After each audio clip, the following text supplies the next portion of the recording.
Martine, the last time we talked, your first solo album was out. And people didn't really know what to expect because they know you from Pink Martini.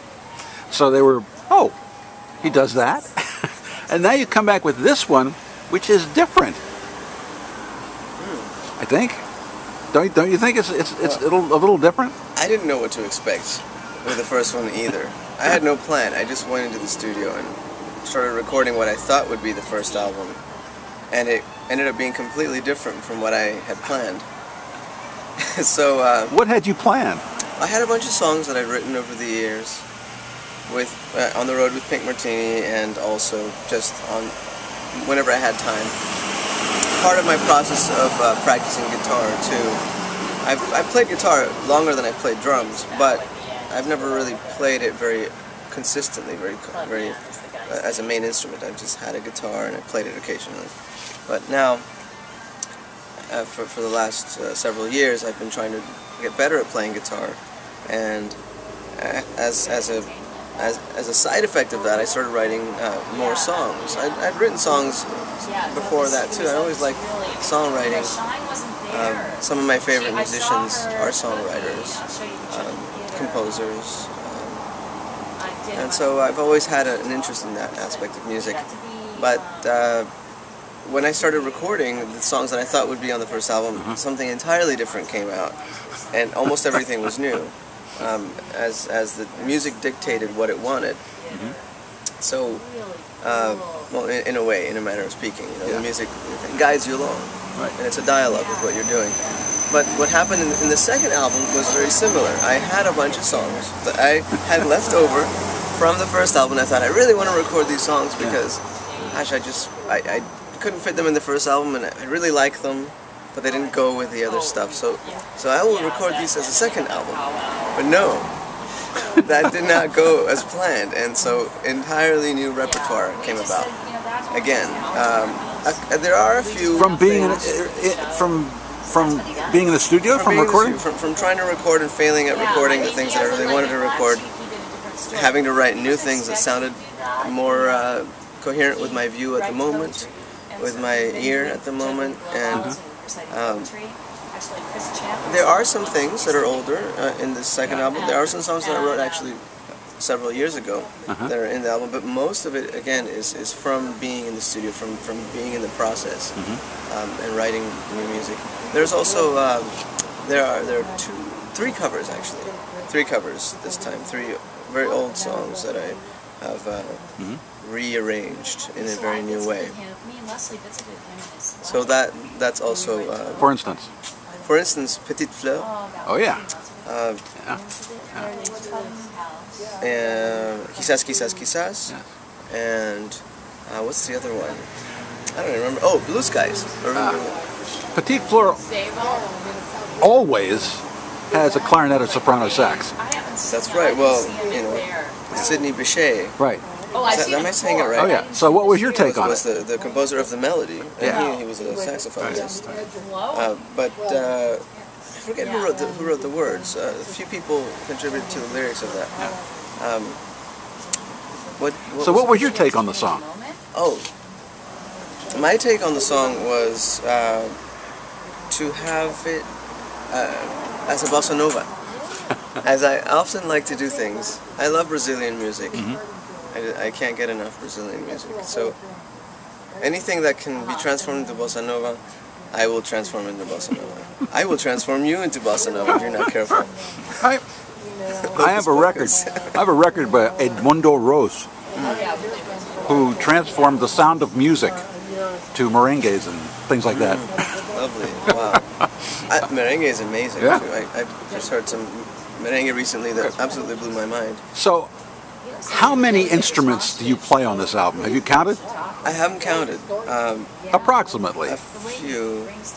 Gosh, do you have the liner notes with you? I don't remember. I remember playing all the bass tracks. Yeah. I remember playing about more than half of the piano tracks. The other half, or maybe a little less, was Dan Gaynor. Was incredible. He's just not always in the studio with me, so whenever I can get him to sit down and play, I ask him to do it. Otherwise, I do the piano parts. I did all the percussion, all the drums, and that's several things. But it's really, you know, I just think of it as one thing. You have a lot of instruments. You played a lot of instruments on this. A lot, yeah. The melodica. I always play the melodica parts on the albums. I play the. It's my way of trying to play a wind instrument because I don't really play a wind instrument. I played some wood flutes. I played a ney, Middle Eastern flute. I played a little bit of oud, the Middle Eastern oud. I have a Turkish oud. Yeah. It's a little smaller than the Arab oud. And I played, just a lot of odds and ends, and of course all the guitar tracks. The tunes are diverse. Do you worry about not being pigeonholed or not being able to be clearly defined as a genre for marketing purposes? I should worry about that. No, you shouldn't. Please don't. I don't worry about I'm it. glad. But maybe it's a mistake. No. I don't know enough about marketing. No, I think that's horrible. I just love music. I love music, and I've lived in many places, so I can't help it. To me, it all sounds like the way I hear music. I'm not trying to be. I'm not going for variety. It just comes out that way. Yeah. For better or worse. If we should preview a tune from this album, what would you suggest? I really like. To get a balance, I would listen to the first tune, Roots, which is sort of my fusion of Bob Marley, The Police, and Moroccan rhythms all together somehow, and that gives a perspective of the world aspect of the album. But also, I would listen to Petite Fleur for the aesthetic of some of the older, more classic stuff. Probably those two would be good previews. But you know, you might find something that. What would you suggest, Tom? Oh no, it's your pick. Okay, all right. It's what you want people to hear. I would pick those two. In Okay. fact, I think those are the first two tracks of the album, and they kind of set the stage for everything else. Who will you have with you at the gig? Who's going to be playing with you? It's going to be a huge band. Yeah. It's going to be. How many pieces? Massive. I think they're going to be. I haven't counted, but at least 14 people on stage. Oh man! At all times, with some guests. Fortunately, and this is, I can't believe this is happening. The group Women of the World, which is one of my favorite groups, the singers, we had a chance to work together a little while back, and on the East Coast, and we did a couple performances around. Yeah. And I wanted to, but we just well, they really liked my music, and we became friends. I really liked their music. My mom really liked their music. She went and bought the album. So did I. Yeah. So we became friends, and they agreed to come perform with us. And will you have brass? more simple. Will you have brass? Oh, yes, of course. Who? Jane. Who's in the brass section? Oh, the brass section. The usual guys, the usual suspects. So Women of the World are 4 singers, and their band's not coming because we're using my band for their stuff too. But the 4 singers are coming. The brass section, we have Paul Mazio and Stan Bach. We also have David Evans, who's not in the brass section, but he is part of the wind section. Yeah. And he's kind of his own section. I'm sure he'll like that.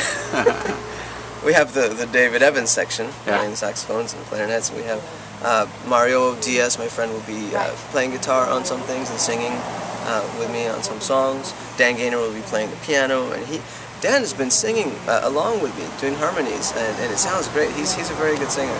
He is not known for that. Not yet. Yeah. Not yet. Yeah. We also have Al Criado playing bass.